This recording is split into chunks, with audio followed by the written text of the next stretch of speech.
మారుతుందేమో చూడండి.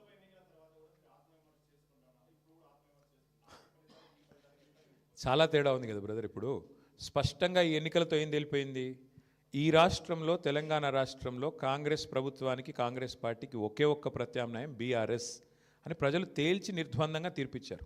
దాదాపు నాకున్న అవగాహన మేరకు మాకు 38-39% ఓటు వచ్చినట్టుంది. ఇప్పుడు కూడా ఇంకా ఫైనల్ అయినట్లేదు.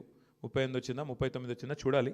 డెఫినెట్గా మరి మంచి మంచి ఓటింగ్ శాతం మాకు వచ్చింది. నేనేమంటానంటే మరి సింగిల్ డిజిట్లో ఉండిపోయి డిపాజిట్ కోల్పోయింది కదా ఇవాళ ఇంకో పార్టీ. ఇప్పుడు మేము ఓటమి పాలయ్యి ఇంత గట్టి పోటీనిచ్చి అధికార పార్టీ ఇన్ని రకాల ప్రలోభాలు పెట్టినా, ఇన్ని రకాలుగా ఒత్తిళ్లు తెచ్చినా, ఎన్ని రకాల కార్యక్రమాలు చేసినా గట్టిగా నిలదొక్కుని బ్రహ్మాండమైన పోటీనిచ్చాం. అట్లాగే మీరు చూస్తే ఉప ఎన్నికల్లో గతంలో ప్రతి ఉప ఎన్నిక మేము ప్రభుత్వంలో ఉన్నప్పుడు దాదాపుగా మేమే గెలిచాం, ఒకటో రెండో మినహాయిస్తే. కాబట్టి ఇవన్నీ కూడా జరిగే వ్యవహారాలు. దీన్ని అంత ఇది చేయాల్సిన అవసరం లేదు. పార్లమెంట్ తర్వాత సమీక్ష చేసుకున్నాం. పార్లమెంట్ తర్వాత ఒక్కొక్క నియోజకవర్గం సమీక్ష చేసినాం ఏం జరిగింది అని. పార్లమెంట్ ఒక అసాధారణమైన పరిస్థితిలో జరిగింది. అప్పటికిప్పటికి వచ్చిన తేడా మీరు చూస్తే బీఆర్ఎస్ఏ ప్రత్యామ్నాయం, బీఆర్ఎస్ఏ ప్రధాన ప్రతిపక్షం అని ప్రజలు ఈ జూబ్లీహిల్స్ ఉప ఎన్నికతో స్పష్టమైన తీర్పిచ్చారు. సరే, సహజంగా గెలుస్తామని ఆశించాం, కొంత నిరుత్సాహపడతాం డెఫినెట్గా ఓటమి పాలైనప్పుడు, కానీ నిరాశ లేదు. అది నేను చెప్పేది. బ్రదర్, మేము ఎన్నికల కమిషన్ దగ్గర పోయాము, స్పష్టంగా వారి ముందు ఆధారాలతో సహా పెట్టాము. డబుల్ ఓట్లు ఎన్ని ఉన్నాయి, ఎంతమందికి ఎన్నెన్ని ఓట్లు ఉన్నాయి, చివరికి అభ్యర్థి కాంగ్రెస్ అభ్యర్థి యొక్క సొంత తమ్ముడు ఆయనకే 3 ఓట్లు ఉన్నాయన్నది కూడా ఆధారాలతో సహా ఇచ్చాము. ఇక మీరు అడగాల్సింది ప్రశ్న ఎలక్షన్ కమిషన్ని, మమ్మల్ని కాదు.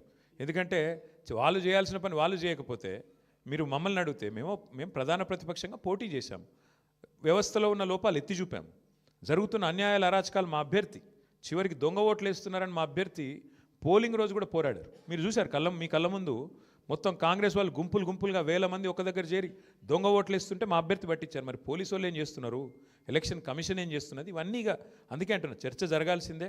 ఏ రకంగా అధికార యంత్రాంగం పనిచేసింది, ఏ రకంగా ఎలక్షన్ కమిషన్ పనిచేసింది, ఇవన్నీ మీ ముందున్నాయి. సరే, ఇప్పుడు నేను ఓటమికి నేను సాకులు వెతకట్లేదు, నేను వాస్తవాలు మీ ముందు పెడుతున్నాను. ఎలక్షన్ ముందు పెట్టాను, ఎలక్షన్ తర్వాత చెప్తున్నాను. ఏదేమైనప్పటికీ మేము మాత్రం డెఫినెట్గా ప్రజల్లో ఉంటాము, ప్రజలతోనే ఉంటాము.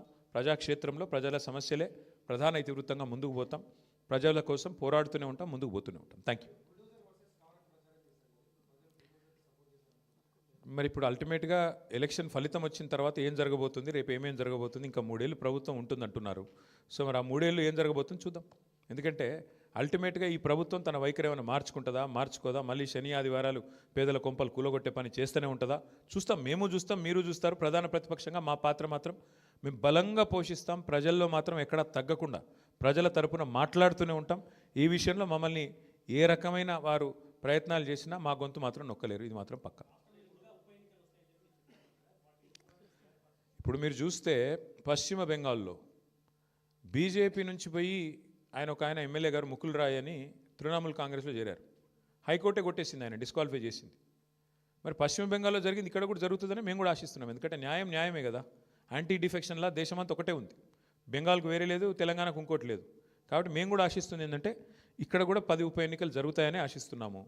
అయితే ఇక్కడ గమ్మత్ ఏంటంటే ఒక్క ఉప ఎన్నికకే మరి ఇంత అపసూపాలు పడ్డారు కాంగ్రెస్ వాళ్ళు.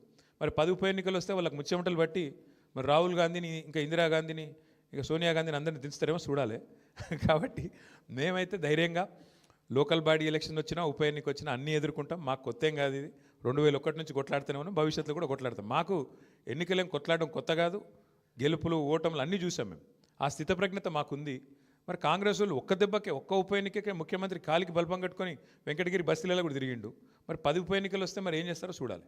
Thank you. అవును, ఎవరన్నారు? నీకు పేపర్ లీక్ అయిందా? నేనేమంటా, వస్తే కొట్లాడతాం, ఏమున్నది బ్రదర్ అలా. ఇప్పుడు అల్టిమేట్గా కంటోన్మెంట్ ఉప ఎన్నిక ఒక అసాధారణమైన పరిస్థితిలో జరిగింది.